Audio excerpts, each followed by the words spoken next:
ורונן ועמיתי, וזה היה לא פשוט כי נלחמתי שנים עם פחד במה, וזה עובד, אפשר לעשות את זה. לא, אני לא אלך לישון, כי יש לי הרבה דברים לעשות, המון. אתה יודע, הרבה דברים שדחיתי לעתיד, כי חשבתי שהחיים נצחיים. כן, הרבה דברים שלא נהניתי. אז אני רוצה לנצל את הרגע הזה ולהגיד לכם שזאת הייתה חוויה מדהימה, מרתקת, ואתם שותפים לעשייה הזאת. באמת, חבטיה וריקי ורונן, שהשירים שלך היו מרתקים וכיף היה לעשות ככה עוד ועוד.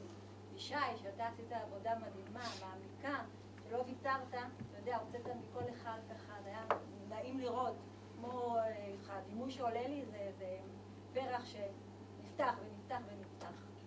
וזה שלכם. זו ביישנית. לו רק היית רואה את כל השמלות והתכשיטים שהועילה לקבל ממני בביישנות, והכל אחרי הפצרות ותחנונים. לא מצידה, מצידי. וכמה אני מתחנן בפניה שתיקח, והיא לא רוצה. למדנו המון, בקורס הזה למדנו משחק, ולמדנו שפת גוף, ולמדנו תנועה, ולמדנו המון דברים. אני חושב שהכי הרבה למדנו זה על עצמנו. כל אחד עבר כאן מסע אישי, כמו שבתיה אמרה, כולנו הגענו די מבוישים ונחבאים אל הכלים, ולאט לאט נפתחנו, ובעיקר גילינו בעצמנו, על עצמנו, כל מיני דברים שאנחנו באמת מסוגלים ויכולים לעשות. ועל כך תודתנו הרבה לכל הצוות.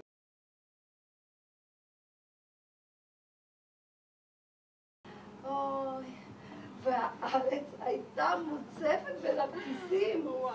הייתי מכריחה את המחזרים הצעירים שלי לעצור ולעזור לי לכתוב נרקיסים. אני רוצה להגיד שמצאתי פה משפחה נוספת, מצאתי פה בית חם וחוויה מדהימה שאסור לפספס, מומלץ לכל אדם. בתיה, רונן וכל הצוות, גם בקורס הקודם, פשוט מדהים. תודה. הבת שלי לא הרגישה טוב, וכשהבנות שלי חולות אני נתקף בחרדה והמצפון מייסר אותי. בגלל שיש להם אימא כזאת, כאילו ראית אותה היום כל כך עלובה. התחלנו לריב ב7 בבוקר, ב9 טרקתי דלת והלכתי. אנחנו בסדנה השנייה, ורובנו לפחות עשו את הסדנה הראשונה ובאו לכאן, ואני רוצה להגיד לכם שזאת חוויה מדהימה. אני חושב שאת התוצאות אתם יכולתם לראות היום. הייתה לי זכות גדולה לעבוד במחזה שלי עם נועה, שהיא שחקנית ברמה מאוד גבוהה. הייתה לי הזכות גם לעבוד עם צוות מורים מדהימים, ממש. ואני חושב שהסדנה הזאת תורמת מאוד בכל מה שקשור לביטוי העצמי. היכולת להביע רגש, היכולת לשחק עם שפת הגוף, תוך כדי אילתור במצבים כאלה ואחרים. אני חושב שאלה כלים מאוד משמעותיים בחיים שלנו, אם זה בעבודה ובחיים בכלל. אז אני ממליץ בכל אופן על המקום הזה, ולי זו זכות להיות כאן. תודה.